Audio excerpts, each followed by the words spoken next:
새벽 2시 13분마다 누군가 제 집 비밀번호를 누르고 있었습니다. 삐빅, 비밀번호가 틀렸습니다. 처음 그 소리를 들었을 때 저는 침대에서 그대로 굳었습니다. 혼자 사는 집이었습니다. 불은 모두 꺼져 있었고 거실에는 냉장고 돌아가는 소리만 작게 들렸습니다. 처음엔 제가 잘못 들은 줄 알았습니다. 나이가 드니 작은 소리에도 예민해졌나 보다 했습니다. 그런데 다음 날도 같은 시간이었습니다. 새벽 2시 13분, 삐빅, 비밀번호가 틀렸습니다. 저는 이불을 목까지 끌어올린 채 숨을 죽였습니다. 발소리는 들리지 않았습니다. 말소리도 없었습니다. 하지만 분명히 누군가 현관문 앞에 서 있었습니다. 도어락 버튼을 누르고 있었습니다.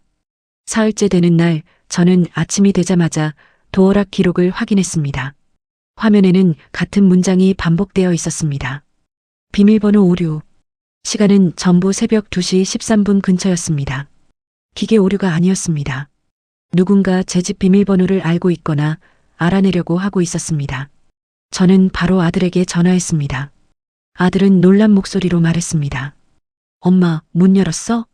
절대 열지 마. 그 말에 저는 조금 안심했습니다. 그래도 아들이 걱정해주는구나 싶었습니다. 그 옆에서 며느리 목소리도 들렸습니다. 어머님, 너무 놀라셨겠어요. 오늘 밤은 불 다 켜고 주무세요. 며느리의 말투도 다정했습니다. 저를 정말 걱정하는 사람처럼 들렸습니다. 내일 저희가 가볼게요. 일단 오늘은 문 절대 열지 마세요. 저는 고맙다고 말했습니다. 전화를 끊고 나서도 심장은 쉽게 가라앉지 않았습니다. 현관문은 조용했습니다. 그런데도 저는 계속 비밀번호 누르는 소리가 들리는 것 같았습니다. 그날 밤 저는 불을 끄지 못했습니다. 거실 불을 켜둔 채 현관문만 바라봤습니다. 누군가 제 집 문 앞에 서 있다는 생각보다 더 무서운 건 따로 있었습니다. 그 사람이 제 비밀번호를 알고 있을지도 모른다는 사실이었습니다. 다음 날 아침 저는 관리사무소로 내려갔습니다. 도어락 기록을 보여주자 직원 표정이 굳었습니다. 이건 오류가 아니라 누군가 누른 기록이 맞습니다. 그 말을 듣는 순간 손끝이 차가워졌습니다. 저는 혹시 복도 CCTV를 볼 수 있냐고 물었습니다. 직원은 개인정보 때문에 바로 보여주기는 어렵다고 했습니다. 대신 최근에 이상한 사람이 보이면 바로 신고하라고 했습니다. 저는 집으로 돌아오는 길에 복도를 천천히 둘러봤습니다. 그제야 평소에는 신경 쓰지 않던 것들이 눈에 들어왔습니다. 며칠 전 택배가 제 집과 옆집에 잘못 배달된 적이 있었습니다. 택배기사는 제 현관 앞에 오래 서서 송장을 확인했습니다. 새로 이사온 옆집 남자도 떠올랐습니다. 밤늦게 쓰레기를 버리러 나가다 몇 번 마주쳤는데 늘 모자를 깊게 눌러쓰고 있었습니다. 지난달에는 부동산 직원이 집을 잘못 찾아온 일도 있었습니다. 이 집 매물 나온 줄 알고요. 그때는 단순 착오라고 생각했습니다. 그런데 이제는 하나하나가 다 이상하게 느껴졌습니다. 저는 집에 들어와 현관문을 잠그고 체인까지 걸었습니다. 낮인데도 문밖 소리가 들릴 때마다 몸이 움찔했습니다. 오후가 되자 아들 부부가 찾아왔습니다. 아들은 현관문부터 확인했습니다. 엄마, 비밀번호 바꾸자. 저는 고개를 끄덕였습니다. 며느리는 가져온 죽을 식탁에 올렸습니다. 어머님, 제대로 못 주무셨죠? 이럴 때 속 비면 더 힘들어요. 그 말이 고마웠습니다. 며느리는 정말 살뜰하게 제 밥과 약 시간까지 챙겼습니다. 아들은 도어락 번호를 바꿔주고 문고리도 여러 번 확인했습니다. 당분간 이상하면 바로 나한테 전화해. 저는 그러겠다고 했습니다. 그날 두 사람이 돌아간 뒤 저는 조금은 마음이 놓였습니다. 비밀번호도 바꿨고 문도 다시 확인했습니다. 이제 괜찮겠지. 그렇게 생각하며 잠자리에 들었습니다. 하지만 새벽 2시가 가까워지자 눈이 저절로 떠졌습니다. 시계는 2시 12분을 지나고 있었습니다. 저는 침대 위에서 숨을 죽였습니다. 그리고 1분 뒤 삐빅, 비밀번호가 틀렸습니다. 이번에는 새 번호였습니다. 비밀번호를 바꿨는데도 도어락은 또 울렸습니다. 저는 침대에서 일어나지도 못했습니다. 온몸이 굳어버린 것 같았습니다. 누군가 새 번호까지 알고 있다는 생각이 들자 머릿속이 하얘졌습니다. 아침이 되자 저는 다시 도어락 기록을 확인했습니다. 비밀번호 오류. 같은 시간, 같은 방식이었습니다. 저는 아들에게 바로 연락했습니다. 아들은 한동안 말을 잇지 못했습니다. 새 번호인데? 엄마, 혹시 어디 적어둔 거 아니야? 저는 아니라고 했습니다. 비밀번호는 제 머릿속에만 있었습니다.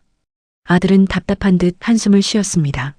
일단 내가 다시 가볼게. 그날 오후 아들이 혼자 왔습니다. 며느리는 아이 때문에 못 온다고 했습니다. 아들은 현관 앞에서 한참을 서 있었습니다.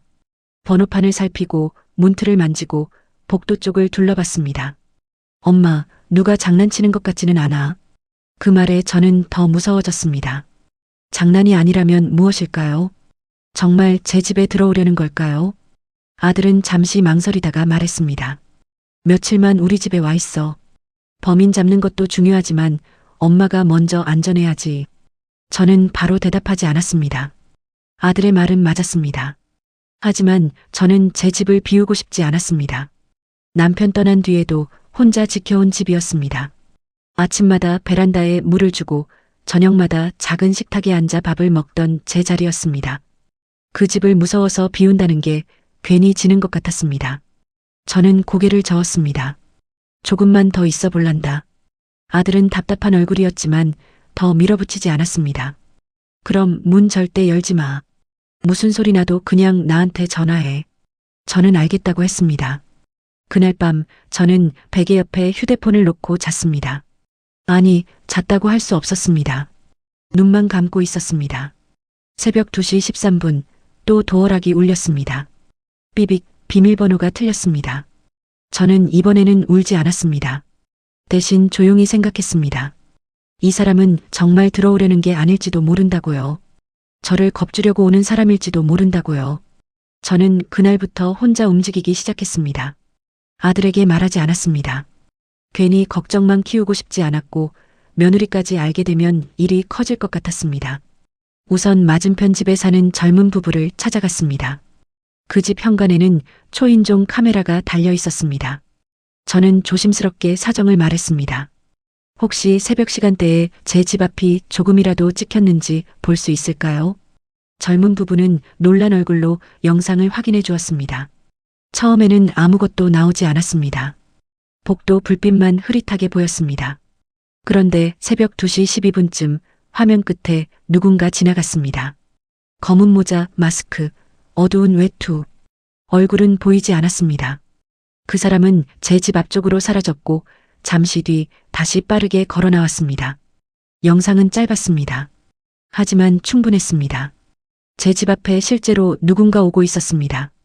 저는 그 영상을 제 휴대폰으로 받아 저장했습니다. 젊은 부부는 경찰에 신고하라고 했습니다. 저는 고맙다고만 했습니다. 아직은 누군지 알아야 했습니다. 괜히 외부인으로 신고했다가 진짜 범인을 놓치고 싶지 않았습니다. 그날 오후에는 엘리베이터 앞에서 옆집 남자를 만났습니다. 그는 평소처럼 모자를 쓰고 있었습니다. 저는 저도 모르게 그의 손을 봤습니다. 얇고 긴 손가락, 영상 속 손과 비슷한 것 같기도 했습니다. 그는 저를 보며 고개만 살짝 숙이고 지나갔습니다. 그날 밤 택배기사도 제 집 앞에 왔습니다. 택배를 놓고 사진을 찍는 시간이 유난히 길게 느껴졌습니다. 저는 문 안쪽에서 숨죽여 보고 있었습니다. 누구든 수상해 보였습니다. 세상이 갑자기 낯설어졌습니다. 다음 날 아들이 전화했습니다. 엄마, 잠은 좀 잤어? 저는 괜찮다고 거짓말했습니다. 아들은 다시 말했습니다. 너무 버티지 마. 무서우면 우리 집에 며칠 와 있어. 며느리도 전화를 바꿔받았습니다. 어머님, 혼자 견디지 마세요. 저희가 괜히 걱정하는 거 아니에요. 그 말은 따뜻했습니다. 저는 그때까지도 두 사람을 의심하지 않았습니다. 오히려 미안했습니다. 나 하나 때문에 애들까지 마음 졸이는구나 싶었습니다. 하지만 새벽이 되면 다시 현관 앞에는 누군가가 왔습니다. 그리고 같은 시간에 같은 소리가 울렸습니다. 며칠이 지나자 제 몸이 먼저 망가지기 시작했습니다. 밤마다 제대로 자지 못하니 낮에도 정신이 흐릿했습니다. 밥맛도 없고 작은 소리에도 놀랐습니다. 현관문 앞에 택배 상자만 놓여 있어도 한참 동안 문을 열지 못했습니다. 그때마다 아들은 계속 저를 설득했습니다. 엄마, 이러다 진짜 병나. 며칠만 우리 집으로 와. 며느리도 조심스럽게 말했습니다. 어머님, 저희가 방 하나 비워둘게요. 그냥 몸만 오세요. 두 사람은 정말 걱정하는 것처럼 보였습니다. 며느리는 반찬도 가져다 주고 제가 좋아하는 호박죽도 끓여왔습니다. 저는 그 마음이 고마웠지만 선뜻 집을 떠날 수 없었습니다. 하루는 아들이 조금 답답한 듯 말했습니다. 엄마, 그 집이 뭐라고 그렇게 버텨? 저는 그 말에 가슴이 뜨끔했습니다. 그 집이 뭐냐고요? 제게는 그냥 집이 아니었습니다. 남편과 젊은 날을 보낸 곳, 아들을 키운 곳, 혼자가 된 뒤에도 무너지지 않으려고 버틴 곳. 저는 조용히 말했습니다. 너희 집에 가기 싫은 게 아니다. 다만 내 집을 무서워서 비우고 싶지 않은 거다. 아들은 더 말하지 않았습니다. 그날 며느리는 제 편을 들어주듯 말했습니다. 여보, 어머님 마음도 이해해야지. 갑자기 집을 떠나는 게 쉬운 일은 아니잖아. 저는 그 말에 며느리를 고맙게 봤습니다. 며느리는 참 속이 깊다고 생각했습니다. 그날 밤 저는 마음을 다잡고 맞은편 집 영상을 다시 보았습니다. 검은 모자를 쓴 사람은 여전히 얼굴이 보이지 않았습니다. 키도 애매했고 체형도 애매했습니다. 남자 같기도 하고 여자 같기도 했습니다. 복도 조명이 어두워 더 구분하기 어려웠습니다. 저는 화면을 멈추고 확대했습니다. 그 순간 이상한 점 하나가 보였습니다. 그 사람은 제 도어락 앞에서 번호를 누른 뒤 곧장 엘리베이터가 아니라 계단 쪽으로 갔습니다. 왜 엘리베이터를 타지 않았을까요? 얼굴이 찍히는 걸 피하려고? 아니면 엘리베이터에 찍히면 안 되는 사람일까요? 그날 저는 처음으로 생각했습니다. 이 사람은 단순한 외부인이 아닐지도 모른다고요. 그리고 이 일은 제가 생각한 것보다 더 가까운 곳에서 벌어지고 있을지도 모른다고요. 그날 이후 저는 엘리베이터 쪽을 확인해야겠다고 마음먹었습니다. 관리사무소에 다시 내려갔습니다. 반복되는 도어락 기록과 맞은편 집 영상을 보여주자 관리소장도 더 이상 가볍게 보지 않았습니다. 계단 쪽으로 갔으면 지하 주차장으로 내려갔을 수도 있겠네요. 관리소장은 새벽 시간대 엘리베이터 홀과 주차장 출입 기록을 확인해 보겠다고 했습니다. 결과는 바로 나오지 않았습니다. 저는 집으로 돌아와 기다렸습니다. 그날 저녁 며느리에게 전화가 왔습니다. 어머님, 오늘은 좀 어떠세요? 목소리가 너무 지쳐 보이세요. 저는 괜찮다고 했습니다. 며느리는 한참 걱정하더니 아이가 울어서 가봐야겠다며 전화를 끊었습니다. 그런데 통화가 끊긴 줄 알았던 휴대폰 화면이 아직 켜져 있었습니다. 저는 끊으려다 손을 멈췄습니다. 수화기 너머로 며느리 목소리가 희미하게 들렸습니다. 아직도 안 나오셨어. 저는 숨을 멈췄습니다. 곧이어 아들 목소리가 들렸습니다. 너무 자주 하지 말랬잖아. 며느리가 낮게 말했습니다. 그러니까 당신이 낮에 더 밀어야지. 어머님이 겁은 먹었는데 아직 고집이 세잖아. 제 손에서 힘이 빠졌습니다. 처음에는 무슨 말인지 이해하지 못했습니다. 아들의 목소리가 다시 들렸습니다. 이번 주 안에는 나오시게 해야 해. 집 얘기는 내가 자연스럽게 꺼낼게. 그 단어가 제 귀에 박혔습니다. 저는 떨리는 손으로 녹음 버튼을 눌렀습니다. 며느리는 계속 말했습니다. 우리 대출도 더 못 버티잖아. 그 집 지금 팔면 숨통 트여. 아들은 한숨을 쉬었습니다. 엄마만 설득하면 돼. 그 순간 제 안에서 무언가가 무너졌습니다. 며느리가 한 말보다 아들의 말이 더 아팠습니다. 엄마만 설득하면 된다. 저는 엄마가 아니라 처리해야 할 문제였던 겁니다. 통화는 곧 끊겼습니다. 집안은 조용했습니다. 하지만 제 귀에는 계속 그 말이 맴돌았습니다. 아직도 안 나오셨어. 너무 자주 하지 말랬잖아. 그제야 저는 깨달았습니다. 문 밖의 사람은 혼자가 아닐지도 모른다고요. 새벽에 제 집 앞에 서 있던 사람과 낮에 저를 걱정하던 사람이 같은 사람일지도 모른다고요. 그날 저는 처음으로 아들 부부를 의심했습니다. 그리고 그 의심이 틀렸기를 간절히 바랐습니다. 그날 밤 저는 거의 잠을 자지 못했습니다. 아들 목소리가 계속 귀에 남았습니다. 엄마만 설득하면 돼. 그래도 믿고 싶었습니다. 내 아들이 그럴 리 없다고요. 다음 날 오전 관리소장에게서 연락이 왔습니다. 어르신, 새벽 시간대 영상 확인했습니다. 저는 바로 관리사무소로 내려갔습니다. 화면에는 새벽 2시 5분 지하 주차장으로 들어오는 흰색 차량이 찍혀 있었습니다. 번호판 일부가 보였습니다. 며느리 차 번호와 같았습니다. 그래도 저는 끝까지 단정하고 싶지 않았습니다. 이번에는 엘리베이터 홀 영상을 확인했습니다. 검은 모자를 쓴 사람이 계단 쪽에서 올라왔습니다. 얼굴은 가려져 있었습니다. 그런데 엘리베이터 옆 유리문에 옆 얼굴이 잠깐 비쳤습니다. 며느리였습니다.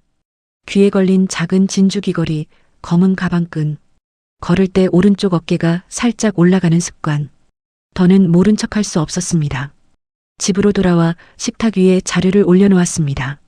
도어락 기록, 맞은편 집 초인종 영상, 지하 주차장 출입 기록, 엘리베이터 홀 영상, 그리고 끊기지 않았던 통화 녹음.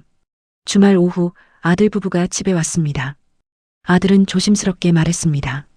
엄마, 계속 이렇게 지낼 수는 없잖아. 일단 우리 집으로 와. 며느리도 부드럽게 말했습니다. 어머님, 저희가 모실게요. 저는 아무 말 없이 영상을 틀었습니다. 검은 모자를 쓴 사람이 제 집 앞에 섰습니다. 그 다음에는 주차장 영상, 그리고 엘리베이터 유리문에 비친 며느리 얼굴. 며느리는 고개를 숙였습니다. 아들이 벌떡 일어나려는 순간 저는 녹음 파일을 재생했습니다. 아직도 안 나오셨어. 이번 주 안에는 나오시게 해야 해. 집 얘기는 내가 자연스럽게 꺼낼게.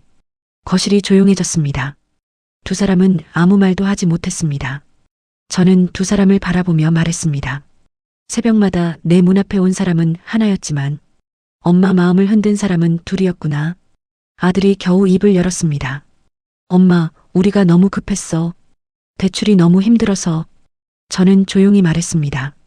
힘들었으면 말을 했어야지. 엄마를 겁줘서 움직이게 할 생각은 하지 말았어야지. 그리고 식탁 아래에서 종이봉투를 꺼냈습니다. 그 안에는 집문서가 아니었습니다. 법무사 상담 확인서, 인감 보관 변경 확인서, 재산관리 위임 거부 확인서, 주택연금 상담 예약증. 아들이 떨리는 목소리로 물었습니다. 엄마, 이게 다 뭐야? 저는 대답했습니다. 내 집, 이제 너희가 팔라고 해도 못 판다. 아들 얼굴이 하얗게 질렸습니다. 며느리도 고개를 번쩍 들었습니다. 저는 마지막으로 말했습니다. 너희가 새벽마다 내 문을 흔드는 동안 나는 내 집 문을 제대로 잠그는 법을 배웠다. 거실은 조용해졌습니다. 새벽마다 저를 떨게 했던 사람들이 이제는 제 앞에서 말문을 잃고 있었습니다.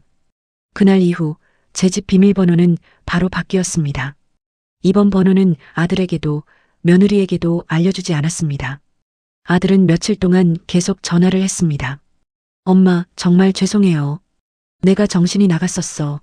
저는 전화를 받았지만 예전처럼 바로 괜찮다고 말하지 않았습니다. 괜찮지 않았기 때문입니다. 며느리도 문자를 보냈습니다. 어머님, 저도 너무 불안해서 판단을 잘못했어요. 어머님을 해치려던 건 아니었어요. 저는 그 문자를 오래 바라봤습니다. 직접 손을 대지 않았다고 해서 사람 마음을 다치게 하지 않은 건 아니었습니다. 그 뒤 저는 집과 통장, 인감 관련 서류를 모두 따로 정리했습니다. 인감은 은행 금고에 맡겼고 집문서도 법무사에게 확인받았습니다. 누가 대신 관리하겠다고 해도 제 동의 없이는 아무것도 할 수 없도록 해두었습니다. 몇 주 뒤 아들이 혼자 찾아왔습니다. 이번에는 문 앞에서 먼저 전화를 했습니다. 엄마, 나왔어. 저는 인터폰 화면을 확인하고 문을 열었습니다. 아들은 현관 앞에서 한참 고개를 숙였습니다. 엄마, 나 정말 잘못했어. 돈이 급하다고 엄마를 그렇게 몰면 안 되는 거였어. 저는 차 한 잔만 내주었습니다. 예전처럼 밥상을 차려주지는 않았습니다. 며느리는 한동안 제 집에 오지 않았습니다. 아들도 더 이상 집 이야기를 꺼내지 않았습니다. 방문할 때는 반드시 먼저 전화를 했고 비밀번호도 묻지 않았습니다. 새벽마다 울리던 도어락 소리도 사라졌습니다. 그제야 집안의 밤이 다시 조용해졌습니다. 자식이 힘들다고 했다면 저는 도와줬을지도 모릅니다. 하지만 부모를 겁줘서 움직이게 만드는 건 도움을 구하는 일이 아니었습니다. 그건 부모 마음을 믿은 게 아니라 부모 마음을 이용한 것이었습니다. 부모가 내어주는 것과 자식이 빼앗으려는 것은 전혀 다르다는 걸 그날 아들은 처음으로 알게 된 것 같았습니다.